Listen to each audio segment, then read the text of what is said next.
What is going on, everyone? It is Super here, and welcome to another Street Fighter V video. And today I'm going to be talking about some potential teases at a specific character that a lot of us really want to see in Street Fighter V. But before I do that, just want to let you guys know that if you guys do enjoy the Street Fighter V content, first of all, I want to thank you guys for all the love you guys have shown my Akuma ranked matches. I really have fun with the character. He's really fun. He's really good, obviously. So hopefully I could continue making those. But if you guys do enjoy Street Fighter videos, make sure you guys leave a like rating. It really helps out. So here we go. So one thing I will say, I primarily cover NetherRealm games. I primarily cover Mortal Kombat and Injustice, and we have Ed Boon, who is pretty much like the big boss for NetherRealm. He's actually very active on Twitter. Gives a lot of teases as to new DLC characters and just characters upcoming in the game.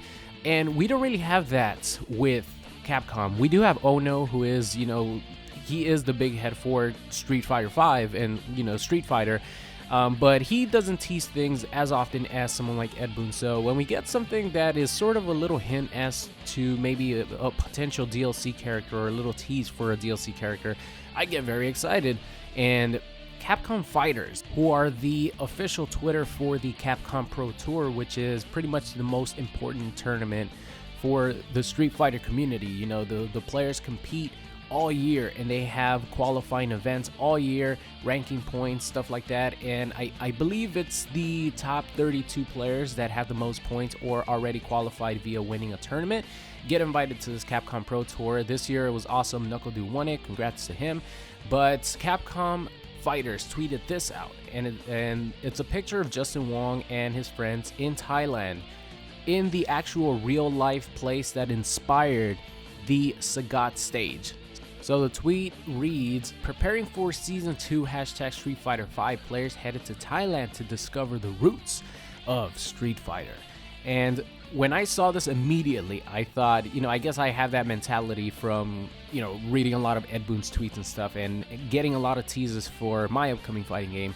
I'm like, oh my god, could this be a little tease for Sagat possibly making it into Street Fighter V?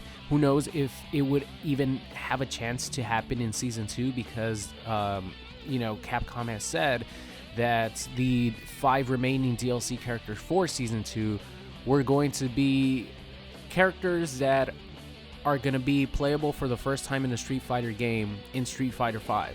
So they might not be like completely brand new characters, but they're going to be characters that haven't been playable in any other Street Fighter game. At least that's what they're telling us. Of course, things could change, or maybe they were just, they didn't want to make it obvious that they might bring back a character like Sagat. But Capcom Fighters normally doesn't tweet out things like this. They promote tournaments, Street Fighter tournaments. They tweet out official blog posts, updates for Street Fighter V, stuff like that. So when I saw this, I was very excited and very optimistic because, myself and a lot of people really want Sagat, man. He was the final boss in the first ever Street Fighter game. And, his stage is iconic, legendary Muay Thai fighter.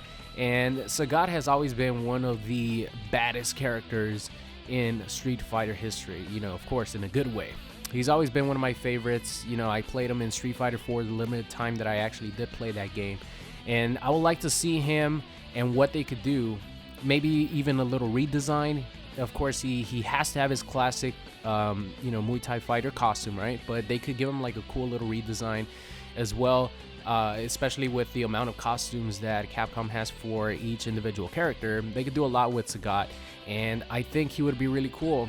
One of the things that I think is keeping him from being in the game is we already have a lot of Shoto style type characters, like Fireball type characters. We have Akuma, Ken, Ryu, and a few others here and there. So I don't know how many Shoto style type characters they want to add. I know that Sagat is not a Shoto or anything like that, but that sort of character archetype we have a lot in Street Fighter V already. But I think Sagat, based on his legacy, based on who he is, I think he has the right to be in a game like Street Fighter V. that is going to be supported for a very, very long time. And I know we might get a Season 3 for Street Fighter V. Most likely we are, if they're going to keep supporting this game for years. And we're going to get more DLC characters in Season 3, but that's going to be until next year, 2018. And man, I really would like Sagat in 2017, I'm not going to lie.